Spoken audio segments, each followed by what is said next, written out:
안녕하세요. 부기닐링입니다. 오늘 영상 올릴 책은 네 인생 우습지 않다입니다. 지은이, 전한길.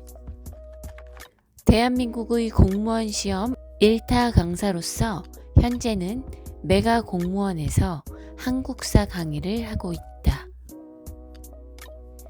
2004년에는 EBS 강의 만족도 조사에서 전체 강사 중 1위를 하였으며 공무원 한국사 온라인 수강률과 공무원 한국사 교재 판매량에서도 압도적인 기록을 세웠다.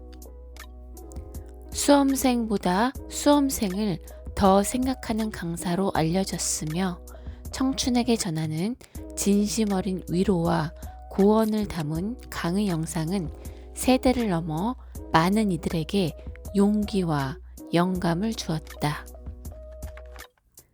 프롤로그. 전한길은 성공한 강사다. 성공에 대한 기준은 각자 다양하겠지만 10년 전 학원과 출판 사업 실패로 개인 빚을 25억이나 지게 되었을 때 나이 일기장에는 신이시여 제발 이 빚만큼은 다 갚고 죽게 하여 주소서. 신이 저를 이 세상에 보냈을 땐 사는 동안 누군가에게 선한 영향력을 전하라고 보냈을 텐데 이렇게 빚더미에서 죽게 되면 이건 돈 빌려준 사람들에게 악한 영향력을 주는 삶으로 끝나는 것 아닙니까? 라는 기도의 말이 쓰여 있다. 그로부터 10년이 지난 지금 나는 25억 빚을 다 갚고 집도 사고 연간 매출 100억 이상, 연간 소득세 15억, 국민건강보험료만 5천만 원 이상을 납부하는 위치에 이르게 되었다. 뿐만 아니라 내 강의 중 쓴소리만 편집된 유튜브 영상은 현재 구독자 수가 30만 명이 넘고 조회수는 무려 1억 3천만 회가 넘었다. 게다가 부끄럽지만 존경하고 나름 닮고 싶다는 이야기까지 듣게 되니 이보다 더 큰 성공과 행복이 어디 있겠는가. 전한길은 너무 평범한 사람이다. 가난한 농부의 아들로 태어났고 잘난 것 없는 유년 시절을 보냈고 강사로서 성공의 조건으로 꼽히는 서울 명문대 학벌이나 인물이나 머리가 그렇게 좋은 것도 아니었다. 욕설로 들릴 만큼 말도 거칠고 직설적이다. 성공의 조건 100가지를 꼽는다면 그 중에서 나는 99가지를 가지지 못했다. 다만 내가 가진 딱 한 가지는 바로 부족한 99가지를 극복하고자 하는 남다른 열정이다. 이 열정이 바로 지금 성공한 나를 만들었다고 생각한다. 실패 속에서도 좌절하지 않고 다시 일어날 수 있다는 긍정적 마인드와 도전 정신, 그리고 치열한 경쟁 속에서도 경쟁자를 깎아내리거나 편법을 쓰거나 반칙하지 않는 솔직하고 정직한 인간성을 가졌기 때문에 가능했다. 이 책은 합격한 뒤에는 반드시 행복해야만 한다는 저자의 신념을 바탕으로 탄생하게 되었다. 전한길이 어려운 여건 속에서도 성공을 하게 된 이유와 방법, 그리고 어떻게 하면 보다 더 행복한 삶을 살 수가 있을까에 대해서 지난 50년 인생 살아오는 동안에 몸소 경험하고 고민하고 깨닫게 된 삶의 지혜를 모두 담았다. 1부. 내 인생이 힘든 진짜 이유. 힘들다고? 누가 시킨 사람 없다. 직접 선택한 길이다. 자신의 의지로 선택해서 공부하는 것 아닌가. 더 나은 직장, 더 나은 신분, 안정적인 직장을 얻고 결혼하고 신분 상승하고자 하는 이유도 있지 않는가. 강의실 옆 건물에 하나은행이 있다. 가서 돈 빌려달라고 해보자. 그냥 돈 빌려주나? 쉽지 않을 것이다. 그런데 공무원 합격 딱 하고 나서 연수 들어가면 은행 직원들이 공무원 신용대출을 위해 출장을 온다. 원하는 꿈을 이루고 나면 부수적으로 따라오는 것들이 분명 존재한다. 그걸 얻기 위해서 본인이 선택한 길이다. 누가 시켰으면 참 비참하다 하겠지만 내가 더 잘하려고 선택한 것이기 때문에 힘들다고 하지 말자. 대한민국 전체가 이 얘기 저 얘기로 떠들썩할 때도 우리 수험생들에게 중요한 건 합격이냐 불합격이냐 밖에 없다. 코로나19 때문에 공부를 못했다고 변명하지 마라. 어느 누구도 알아주지 않는다. 지금 감내하면 되는 고통을 떨어지고 또 반복하고 싶은가? 청소년 때 같으면 부모님께 떠맡기기라도 하겠지만 성인이 돼서는 그럴 수도 없다. 뉴스에서 뭐라고 떠든다고 마음 뜨고 공부 계획 깨지면 결국은 자기만 손해다. 선생님, 어떻게 하면 됩니까? 라는 물음에 나는 자신 있게 말해주고 싶다. 미친 듯이 하면 뭐든지 성공하고 합격한다. 지하철을 타보면 아침 저녁 시간에 급하게 뛰어다니는 사람이 그렇게 많다. 미리 준비하면 되는데 원하는 목표를 이룰 때까지만 제발 시간에 끌려가는 자가 아니라 시간을 지배하는 자가 되면 좋겠다. 세상에 어느 누가 남의 지배를 받기 원하겠느냐마는 어리석게도 본인 스스로 날개를 꺾고 스스로 자기 눈을 찌르는 사람이 많다. 미리 준비하지 않으면 평생 시간에 끌려가는 노예가 된다. 계속 끌려다니는 것이다. 이거 나잖아 하는 생각이 들거든 이 순간부터 습관을 한번 바꿔보라. 본인이 목표한 결전의 날까지 제발 좀 끌려가지 말고 한번 이끌어 가보라. 꼭 그때 가서 쫓기듯이 하지 말고 100일 남았을 때는 30일 남은 시점으로 생각하고 공부를 하란 말이다. 오늘 하루 24시간이 너무나 귀하다. 다시 못 오는 날 아닌가.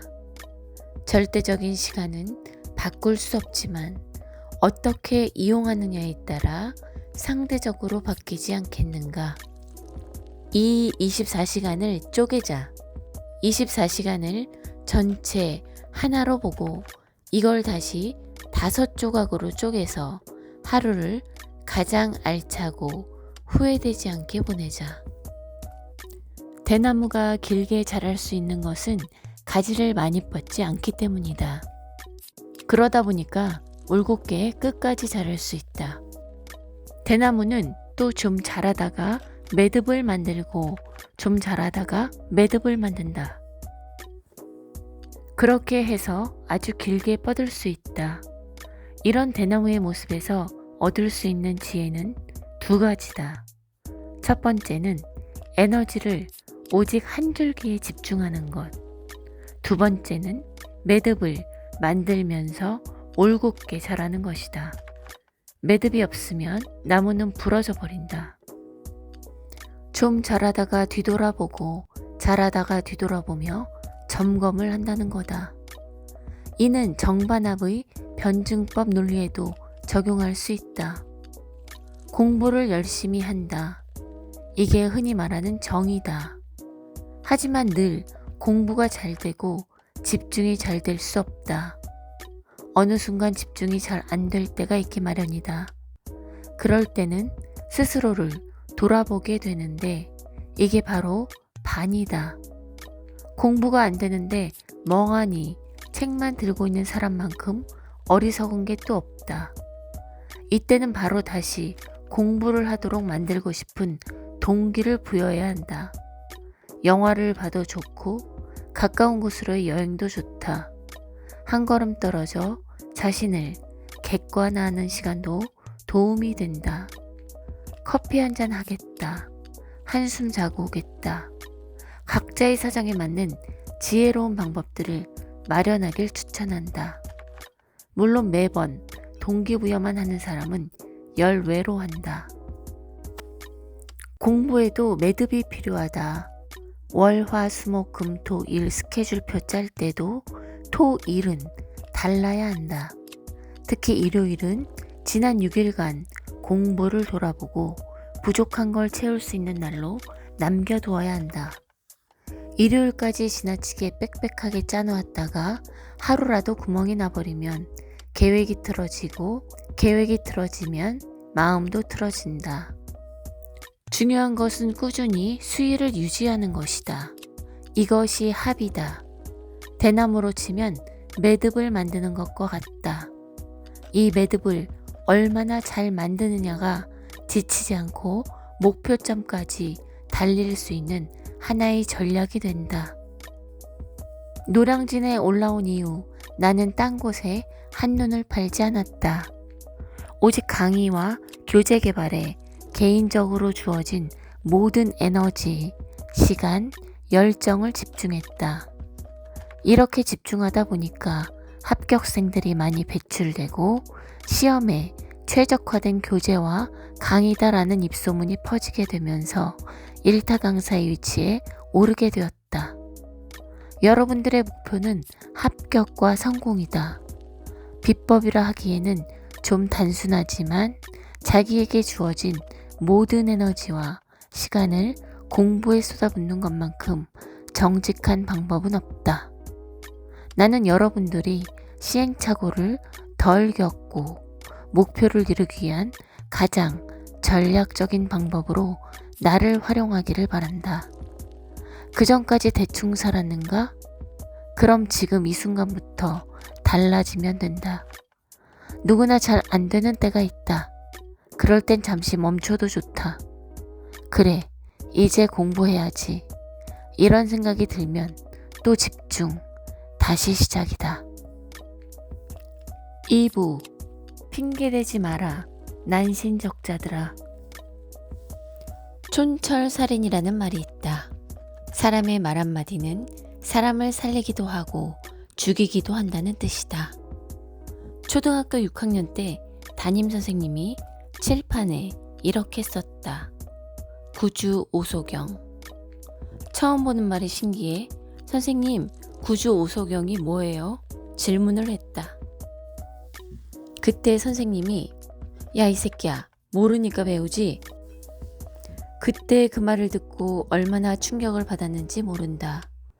그 뒤 나는 절대로 누구한테 상처 주는 말을 하면 안 되겠다고 생각했다. 야, 너는 어떻게 이렇게 생겼냐? 고등학교 때 국어 선생님이 했던 말이다.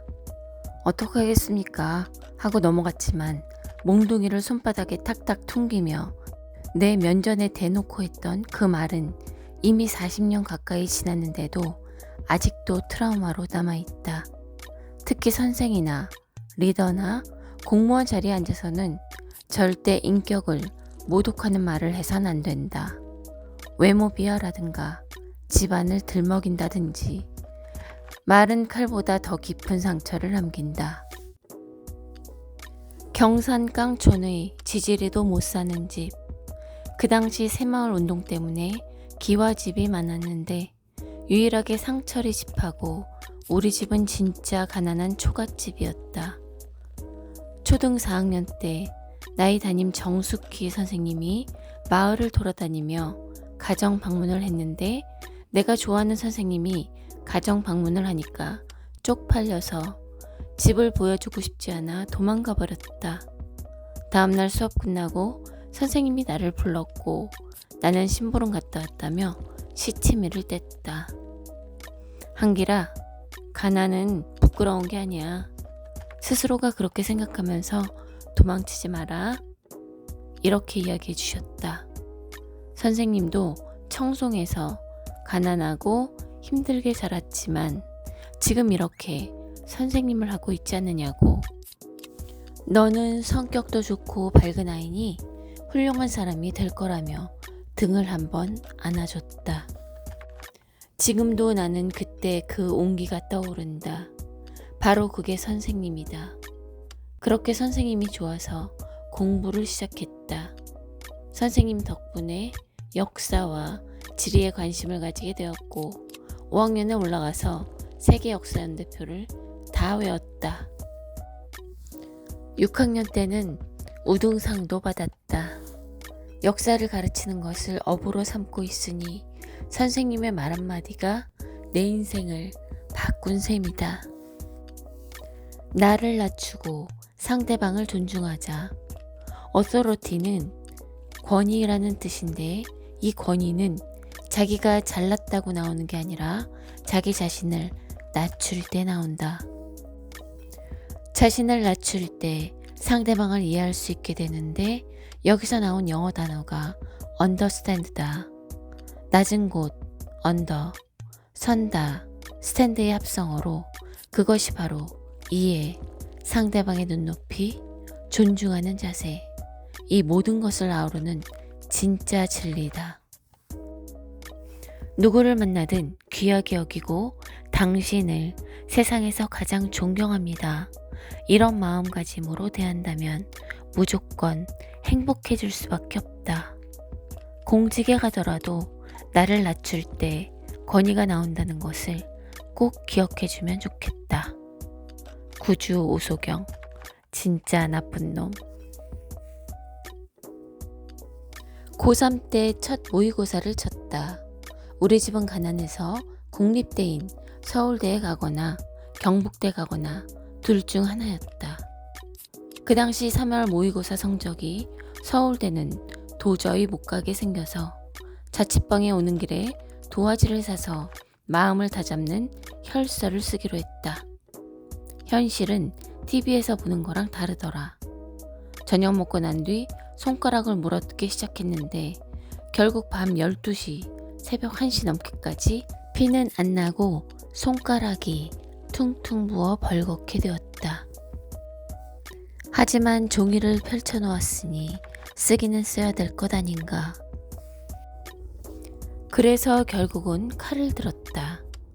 하지만 그것도 얼마나 무서웠는지 손가락 근처에서만 머뭇거리다 에이 모르겠다 하고 한 번 그었는데 너무 많이 찢어져 지금도 흉터가 있다.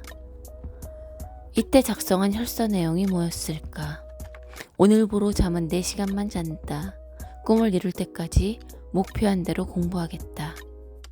그랬는데 일주일 정도 지나니까 그 혈서 쓴 걸 보고도 잠이 들었다.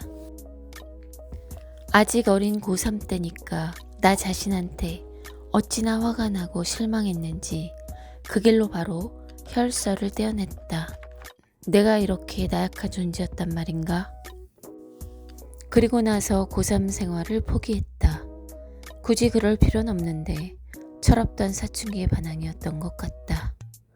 당시 부모님은 시골에 계시고 자취방에서 고등학교를 다녔는데 3명의 친구들은 착한데 공부를 참 안 했다. 하필 자취방 옆에 하천이 있었더랬다. 하천에 나가서 막걸리 마시고 기타 치고 또 그때 당구를 배운다. 그렇게 해서 대학 갔겠는가? 여러분한테 드리고 싶은 메시지는 딱 하나다. 자기 자신한테 실망하지 말라는 것이다. 나도 책도 내고 수많은 사람들 앞에서 마이크를 들고 강의도 하고 덕분에 명성도 얻게 되었지만 여전히 내가 나약한 존재라는 것을 안다. 그러나 실망하지 않는다. 진울 스님 왈 깨닫고 노력하고 작심삼일 또 노력하고 또 작심삼일 노력하고 깨닫고 노력하고 깨닫고 실천하면서 끊임없이 자기 자신을 업그레이드 해나가면 되는 거다. 절대 스스로에게 실망하지 말자. 나는 대학 갈 생각도 안 하고 농사를 지으려 했다. 집안이 가난해서 등록금 마련을 못할 줄 알았다. 그래서 수능도 안 보고 대학도 안 갔는데 마을 결혼식에 갔던 아버지께서 기가 푹 죽어서 일찍 오셨다. 그 마을에서 우리 동기들이 다 대학에 붙었다는 소식을 들으신 거다. 나는 소죽을 끓이고 있었는데 안방으로 올라와 보라고 하시더니 포대자루를 꺼내 보여주셨다. 돌돌 말려있는 걸 풀어보았더니 돈이 그득했다. 아버지는 너 대학 보내려고 이렇게 등록금을 준비해놨는데 너는 아버지한테 이럴 수 있느냐고 한마디 하시고는 그냥 울기만 하셨다. 아버지한테 인생에서 처음으로 들은 꾸중이었다. 그리고 아버지가 운다는 것은 굉장히 큰 충격이었다. 그때 아차 싶었다. 이것은 무조건 내 잘못이다. 이것은 불효고 난 이래선 안 된다는 것을 처절하게 깨달았다. 아버지, 잘못했습니다. 한 번만 기회를 주십시오. 다음 날이 3일절이라 공휴일이었다. 신학기를 시작하기 전이었다. 바로 짐을 싸서 자취방을 나왔고 친구들도 안 만났다. 학원도 안 다니고 혼자 독하게 했던 것 같다. 공부에 미쳤던 시기였다. 1년간 집에도 한 번 안 들어갔다. 쪽팔리기도 하고. 재수할 때 할 수 있는 효도는 하나밖에 없다. 아버지, 어머니가 원하는 대학에 합격하는 것. 그 당시는 선 지원 후 시험이었다. 나머지는 거의 다 만점에 가까웠는데 수학의 벽을 넘지 못하고 공립대인 경북대를 갔다. 수학은 절대 하지 않는 내가 좋아하고 잘하는 지리학과에 우수한 성적으로 합격하고 부모님께 합격증을 가져다 드렸다. 합격 후 1년은 또 미친 듯이 놀기만 놀았던 것 같다. 너의 재능을 따라가면 성공이 뒤따라올 것이다. 영화 새 얼간이에 나오는 주인공의 마지막 메시지다. 시험도 마찬가지다. 한국사 공부를 처음 시작할 때는 하라는 대로 그냥 끌려다니게 되지만 어느 수준에 이르고 나면 여러분이 이 한국사를 지배하게 될 것이다. 시험 5과목 중에 한 과목이라도 잘하게 되면 굉장히 자신감이 생기고 확보해둔 점수가 생기니까 이내 다른 과목도 수월해진다. 한국사 100점? 그건 당연한 거고 재미있게 공부하고 합격해서 삶을 행복하게 살아가자는 게 내 지론이다. 기억력의 한계를 극복하는 제일 좋은 방법은 반복이다. 반복. 전혀 와닿지 않는 듯한 표정을 짓는 사람들도 분명 있을 것이다. 따라하는 사람은 합격이고 그렇지 않으면 14급, 15급 공무원 찾으러 가면 될 거고 내년에 또 오면 된다. 경제적으로 어려워지면 공부하기도 더 힘들어지는 건 당연하다. 공부하는데 가장 중요한 조건이나 인생 살아가는데 필요한 조건이나 똑같다. 수험이든 인생이든 간에 첫 번째는 건강이고 두 번째는 경제력이다. 그런데 이 두 가지 조건이 동시에 흔들린 시기가 있었다. 코로나 시국, 온 나라가 비상이었다. 어쨌든 여건이 힘들어진 건 사실이지만 모두에게 똑같다는 것을 잊지 말아야 한다. 힘든 것이 누구나 똑같다면 그것 또한 객관적인 조건이 되는 거 아닐까? 코로나로 시험이 연기되든 안 되든 간에 결국 시험은 치러진다. 일생일대의 목표가 시험으로 결정되는 것이고 이 시험에 합격하는 것이 수험생으로서는 궁극적 목표고 가장 우선순위 아닐까? 많은 어려움이 있겠지만 그럼에도 불구하고 우리는 하던 공부를 해야만 된다. 이건 기회다. 부디 왜 내가 공부할 때 이런 일이 발생하냐고 묻지 마시고 이럴 수도 있구나 이렇게 받아들이고 오직 계획한 대로 공부해 나가기 바란다. 코로나19 핑계대고 공부 계획 차질이 생겼다. 그래서 어쩌라고. 결과는 다 본인이 감당해야 되는 문제다. 3부 생의 지혜를 쌓는 시간. 항상 노력에 대한 정직한 결과를 기대하는 사람이 곧 행복해지는 사람이다. 나는 늘 기도를 하는데 공부 안 하는 사람 합격시켜달라는 기도는 절대 하지 않는다. 열심히 공부한 사람이 합격해야지. 그렇지 않은 사람이 떨어지는 것이 시험의 취지다. 난 항상 정직한 결과를 기대한다. 인생은 월세다. 이것이 삶의 모든 기준이다. 자주 하는 이야기지만 내가 수능 강사 초기 때 돈을 잘 벌었다. 32세에 8층짜리 건물 학원 이사장이 됐다. 내 아내가 공무원인데 그때는 9급이었다. 벌어오는 돈 뻔하고 내가 워낙 많이 버니까 아내 보고 그만두라 했다. 그때 우리 장모님이 애 둘을 다 봐주셨는데 전서방 그러지 말게. 공무원이라는 직업이 얼마나 귀한 직업인데 돈이 전부는 아니지 않는가. 사람이 직업을 갖는다는 게 참 소중하고 내가 애 봐주면 되니까. 그때 우리 장모님한테 내가 한 방 먹고 예 하고 넘어갔다. 두 번째로 우리 장인어른한테 또 한 방 먹었다. 장인어른이 그때 건축 일을 하셨는데 장인어른 제가 다 먹여 살릴 테니 이제 일하지 마시고 그냥 놀러 다니세요 했더니 전서방 내 직업은 목수인데 성경에서 보면 예수님도 목수거든. 새로운 집을 짓는 새로운 창조 작업을 하는 거고 남들이 보기에는 힘들겠지만 난 내일이 있다는 게 가장 보람되고 소중하다고 생각해. 그 돈이 전부가 아니라고 하셨다. 30대 초반에 돈을 많이 벌게 되니까 사람이 그렇게 교만해졌다.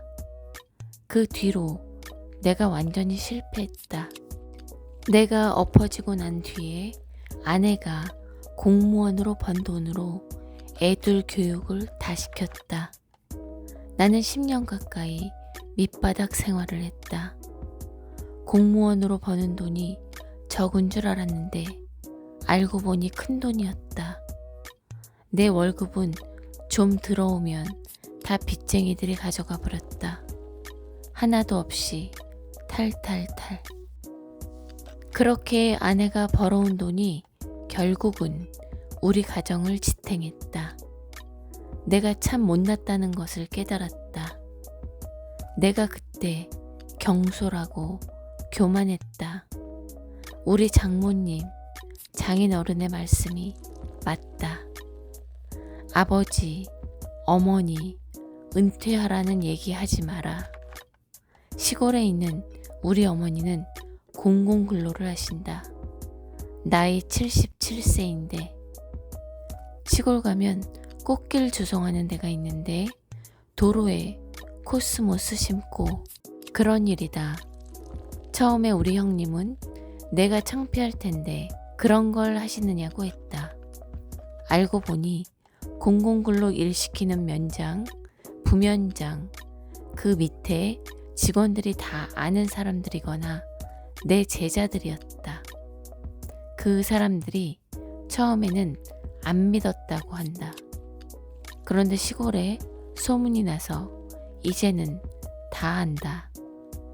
나는 어머니한테 괜찮다고 했다.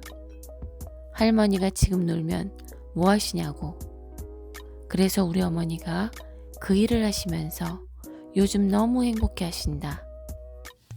마을에서 7, 8명 정도 모여 도시락 싸서 가는데 가서 반찬 나눠 먹고 너무 행복해서 전화하면 전화도 안 받는다. 경로당에 가서 노는 것보다는 그게 행복이라 하신다. 나는 그 마음을 이제는 안다. 겪어봐서 노동이 너무나 소중하고 귀하다는 것을. 월급이 전부가 아니다. 눈을 떠서 나를 찾는 곳이 있다는 것. 내가 오늘 해야 될 일이 있다는 것이 굉장한 삶의 가치이고 존재의 이유가 되어진다. 노인이 되면 힘든 게 무이고라고 할 일이 없는 것이다. 그러면 이제 사람은 죽음만 기다려야 된다. 부모님 건강을 해치지 않는 한도 내에서 일을 하시라고 하라. 우리 어머니는 공공근로로 조성한 꽃길을 지나가면서 이거 내가 심은 꽃이라고 보람을 느낀다. 나는 소중한 직업을 절대 그만두지 말라고 한다. 죽음을 기억하라. 사람들은 어리석다. 천년만년 살 것으로 착각하는데 얼마나 큰 오산인지 살아봐야 100년도 못 넘기는데 다들 돈, 권력, 명예 한다. 죽음은 항상 우리를 겸손하게 만들어준다. 지나친 탐욕이나 욕심에 집착하지 않게 만들어준다. 옛날 로마시대 장군들이 전쟁에 이겨서 개선할 때 많은 백성들의 열렬한 환호와 박수를 받고 있노라면 그 밑에 종자가 따라가면서 계속해서 메멘토 모리라고 이야기했다. 지금 당신이 승리를 하고 개선 장군이 되어 잘 나가지만 너 역시 머지않아 죽지 않겠느냐. 절대 교만하지 말라는 것을 일깨워주는 말이다. 영화 죽은 시인의 사회에서 주인공 키딩 선생이 학생들에게 너무 대학만 생각하고 오늘의 낭만과 기회, 시간의 소중함을 잊어서는 아니 된다라고 전하는 대사로 더 유명하게 된 말이다. 까르페 디엠. 모든 순간은 지나고 나면 영원히 돌아오지 않기에 너무도 소중하다. 고대 그리스의 철학자 헤라클레이토스는 우리는 같은 강물에 2번 발을 담글 수 없다라고 하였다. 내가 학원 사업과 출판 사업의 부도를 맞았을 때 우리 어머니께서도 아들아, 지금 많이 힘들겠지만 이 또한 너의 삶이니 잘 견뎌내도록 해라 라고 하셨다. 나이 들어 인생을 돌아보니 비록 가난하고 힘든 시기였더라도 모든 것이 소중한 삶의 일부였다라고 하셨던 어머니의 말씀을 난 아직도 기억한다. 여러분이 합격을 위해서 보내고 있는 이 순간 또한 소중한 삶의 일부이지 않은가. 즐기면서 신바람 나게 공부하자는 것이다. 또한 앞서 말씀드린 대로 남이 시켜서가 아니라 내 스스로 선택한 길이니 얼마나 떳떳하고 멋진 것인가. 현재를 즐기자. 내 운명을 사랑하라. 받아들이고 순응하는 것. 고된 수험 생활에도 합격의 기쁨을 맞이한 순간에도 실패와 좌절의 시기, 그리고 성공한 그 이후에도 필요한 말이다. 이 수험 생활도 언젠가 끝이 난다. 머지않아서 합격하지 않겠나. 지금부터 독하게 마음먹고 내 인생에서 남은 며칠은 없다고 생각하자. 나에게 주어진 모든 에너지와 시간과 열정을 공부에 미쳐보는 거다. 노래 가사에도 있지 않은가? 분명히 끝이 있고 끝난 뒤엔 지겨울 만큼 쉴 수 있다. 늘 교만하지 말고 현재를 즐기며 나를 사랑하자. 메멘토 모리, 카르페 디엠, 아모르 파티.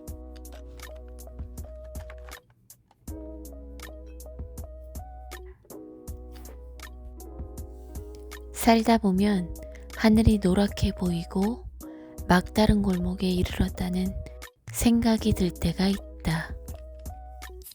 어쩌면 오늘이 그런 순간인 사람도 있을 것이다. 좌절한 그들에게 억지로 빨리 극복하려 하지 말라는 말을 해주고 싶다. 고통을 묵묵히 견뎌내는 과정을 거쳐야만 훗날 더 강해진다. 청춘이지 않는가? 기죽지 마라. 청춘은 가진 게 많다. 이 책을 읽고 나니 왜 많은 사람들이 저자의 쓴소리 영상에 열광하고 감탄하는지 이해가 되었습니다. 저자의 진정성 있는 울림이 여러 사람들의 마음에 진심으로 다가와서 그랬던 것 같습니다. 그럼 저는 오늘 여기서 영상을 마치면서 인사드리겠습니다. 오늘도 함께 해주셔서 감사합니다.